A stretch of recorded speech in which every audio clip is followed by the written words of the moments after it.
Alright, hello citizens of the Nigelverse. It is Nigel here once again, and welcome back to Labyrinth. So I got some poems for you guys for today. Some interesting ones, as per usual. Well, at least I hope they're interesting for you guys. Let me know if they are in the comments. But without further ado, let's get right into it. So this first one is called Fragments. Fragments of my mind and of my heart, scattered about all over the place. Pick up the pieces to make myself whole again. And sadly, this is what happens sometimes.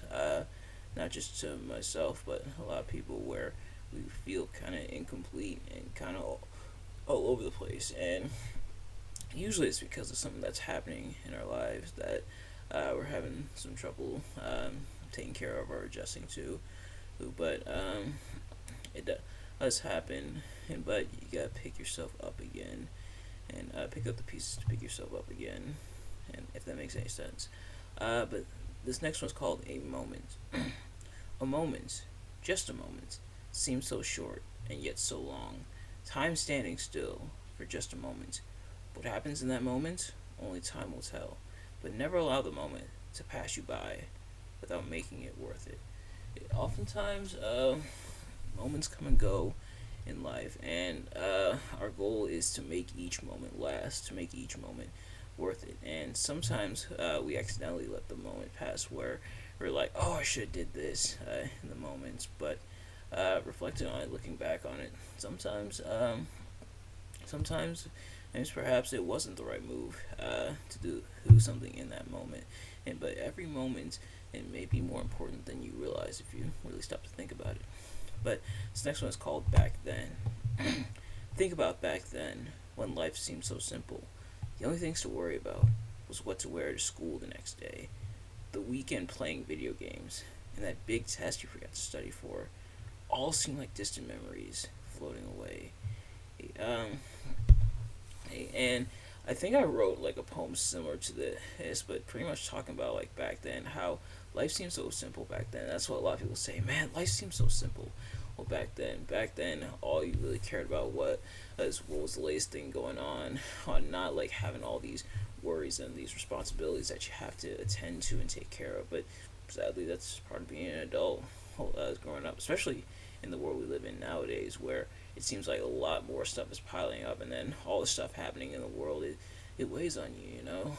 But back then, life seemed so simple. It seemed so easy to navigate life, and the stuff that you used to trivialize and worry about back then, and almost seemed to fade away, and you almost kind of start to miss it a little bit, if that makes any sense. But this next one is called Kin, and this is by Maya Angelou. We were entwined in red rings of blood and loneliness before the first snows fell, before muddy rivers seeded clouds above a virgin forest, and men ran naked, blue and black, skinned into the warm embraces of Sheba, Eve, and Lilith. I was your sister.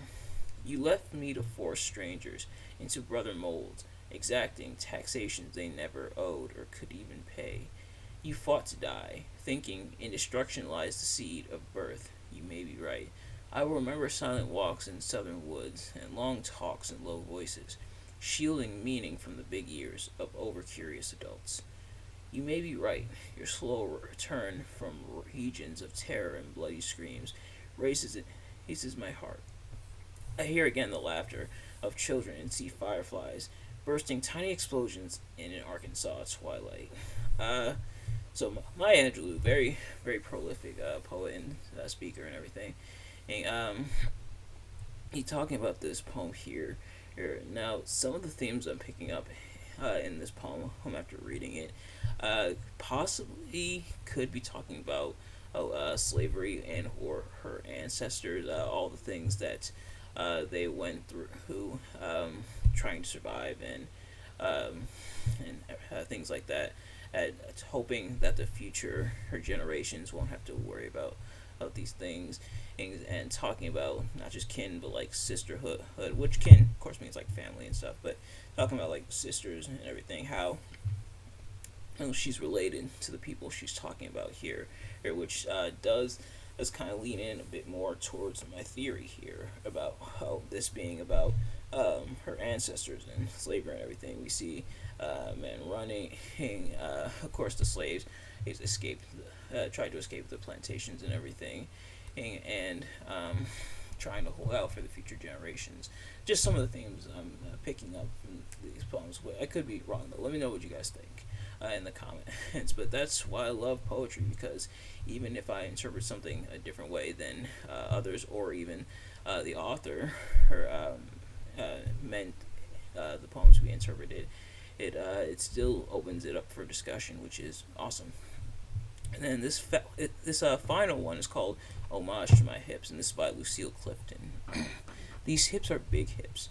They need space to move around in. They don't fit into little petty places. These hips are free hips. They don't like to be held back. These hips have never been enslaved. They go wherever they want to go. They do what they want to do. These hips are mighty hips. These hips are magic hips. I have known them to put a spell on a man and spin him like a top. So, pretty much talking about her hips, and in a more, or I guess, broader sense, her body, being comfortable in her body, in her skin, and everything, being positive, accepting of who she is, not shying away from it, not running away from who she is, but very accepting of who she is and coming to terms with it, being happy with it, praising who she is and her wide hips and everything, which it's of course very positive message. It's to be happy and comfortable in your own skin, and she's definitely happy and comfortable in her own skin and in her body and everything, of that nature. Saying how her hips are magic hips, they're wonderful. Saying all these good things about her hips is that they put spells on guys, which you guys do love wide hips, but nevertheless, so pretty much being comfortable in her own skin and in her own body. But ladies and gentlemen, that's going to do it for this episode. A little bit on the shorter side, but thank you for watching. I hope you enjoyed. If you did, please do me a favor: like, comment, subscribe, share it with your friends, turn on post notifications so you know every time I upload a video, so you can see as soon as it drops. Let me know in the comments below your thoughts on the poems, your thoughts on my reading of them, your thoughts on my analysis of them, and what's your take on the poems. But thank you all so much for watching, and I will see you guys later. Peace.